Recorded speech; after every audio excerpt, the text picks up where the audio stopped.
এই defence line up.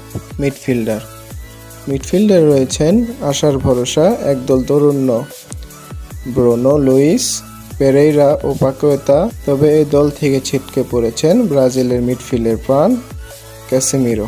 চলুন তবে এবার দেখে আসা যাক ব্রাজিলের সেই সর্বালোচিত ফরওয়ার্ড লাইন আপ। চলুন দেখে নেওয়া যাক কি ছক কষেছেন ডলিভার, কাদের নিয়েই সাজিয়েছেন দাবার আসল ছক। ফরওয়ার্ডে রয়েছেন ভিনিসিয়াস, রদ্রিগো, রাফিনিয়া, মোরাইনহো, মার্তিনেল্লি, লিমা ও এনরিক। এই হলো কোপা আমেরিকার সৈন্য। কার ঘরে ওঠে কোপা আমেরিকা 2024-এর শিরোপা। তো এই ছিল আজকের আয়োজন। ভিডিওটি ভালো লাগলে সাবস্ক্রাইব করুন আমাদের ইউটিউব চ্যানেল। ধন্যবাদ।